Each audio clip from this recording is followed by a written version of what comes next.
Traditions mean everything this time of year, and our first guest is here to share her grandmother's Christmas rum cake with us. Please welcome back the star of Christmas in Vienna, premiering on Hallmark Channel this weekend, our good buddy Sarah Drew. Welcome back, Sarah. Thanks for having me. I'm happy to be here. I feel like you were just here. I feel the same. You were just here. We were talking about your wonderful movie, Yes. Christmas in Vienna, and you promised me you would come back and you would bake or cook for us, and now you're doing it in our brand new kitchen. And this kitchen is beautiful.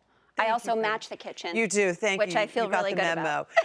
So I know that this is a delicious cake, but Yes. it's even more special to you than just a regular old rum cake. As a matter of fact, it's so special you actually had it at your wedding, isn't that right? Yes, that's true. This is my grandmother's recipe. It's a cake that we have every single Christmas growing up. Super easy to make, by the way. But I'm not a big cake person, and so for my wedding, I decided that I wanted to make rum cakes for all of my guests. So I got together with my bridesmaids, and the night before the wedding, we all made all of these cakes, and then on the wedding day, my aunts decorated this little table with it looked like a little fairyland. Oh, how sweet. Flowers and ivy, it was so pretty. I love yes. that you and your bridesmaids actually made the cakes. Yes. That is really special. Oh my gosh, I bet your grandmother was so excited about that. Okay, so yeah, you're putting all the Yes. ingredients together. So what goes in? So, okay, so I've got my wet bowl and my dry bowl. My dry bowl, this is what's so fun is that it's so easy. So I like to use a butter cake or a yellow cake, just a boxed cake that you get at the grocery store. And then you put in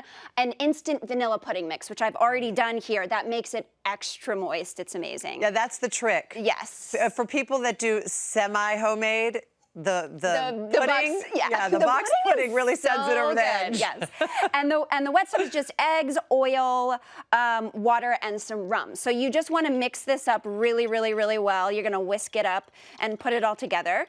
What I usually use, I don't have it right here, is a hand mixer, or you would put it in the actual stand mixer or whatever. But I'm going to pour these things in together. Okay. And then just combine them, and we're pretty much done. Yeah. I mean, exactly. That's how easy it is. I know. So this is going to take a little bit of time to get this all mixed together before I pour it. Oh, the other thing to mention is that for the pan, to prep your pan, you want to butter it and then put a light dusting of flour on it. Now, I have a question for you. For someone who is a rum cake aficionado like yourself, or even a bundt cake aficionado, if you will.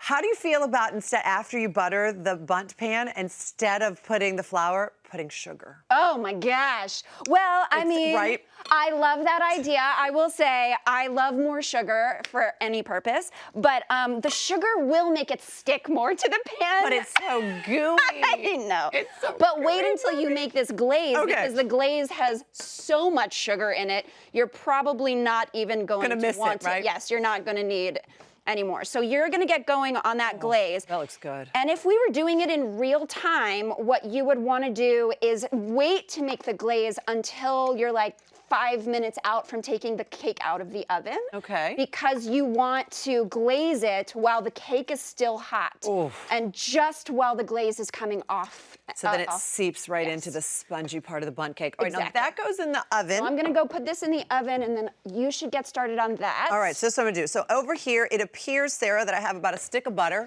Stick of butter. Just a little bit, just a little bit. Then a stick of butter and a cup of sugar. Okay. And a quarter cup, don't drink the rum, a quarter cup of rum, and you're gonna put all of that in there. Christmas spirits. There you go, a quarter cup of rum. We mix this together. Now, how long does this have to stay on the stove top? You're gonna bring that just to a boil. Okay. And then, look, thanks to television magic, we have a finished cake right here. So wow, I'm look gonna bring at it that. out to How long does the cake have to bake, and at what temperature? So 325 Okay. for 55 to 60 minutes. So you just kind of want to check in on it here and there. All right. But before you pour the glaze in, you want to pull the sides of use a knife or something. Oh, that's nice and hot. Yeah. Pull it away from the edges, because when you pour the glaze in, you want it to seep down and get into every little nook and cranny. Nook and cranny. Do you want me to also poke holes in it? You could do that if you wanted. Nice Yes, yes. Just a couple little holes. You know, I really love bundt pans. I feel like we need to bring them back more. I have so many beautiful bundt pans. Yeah, well, you know, I did that. Okay, and so then you want to just pour it in nice and slowly and make sure every little bit is covered with the glaze. There you go. Oh my gosh, look at that beautiful butter. It's crazy. It's so good. Oh my gosh, it smells like magic. Oh. And then, so when you make this, you want to let this sit for a good 30 minutes before you do anything to it. Okay. And once you've let it sit for 30 minutes, then you're going to turn it upside down. And you're gonna let this sit because you want all of that liquid to Yes. seep in, and as it seeps in, then you add more. Yeah, oh my exactly. goodness. All right, so we'd want this So to cool, good. then we're gonna flip it. So I'm gonna set this aside. And then you can take out your flipped version. And that one is in the refrigerator. gonna And go get while you go get that, and we have a little taste of the cake, I would like to give our viewers at home a little taste of your premiere this weekend, Christmas in Vienna. It is so cute. We're gonna cut the cake. You guys take a look. Silent Night is my favorite carol. Really? Mm-hmm. You know that was written here in Austria, right? Well, of course you know that. You know everything about music. Well, no, I don't know everything, but I know a lot about Silent Night. Yeah? It's the first song I learned how to play. Really? I would play and my parents would dance. It's become this tradition now that whenever the song comes on, they stop whatever they're doing and they dance together. I thought you weren't supposed to dance to Christmas carols. Is that a rule? Just. I mean, if so, we break all the rules. Oh. Your parents do sound great. They have this saying that love is learning the song in someone's heart and singing it when they need it most. Well, I like that.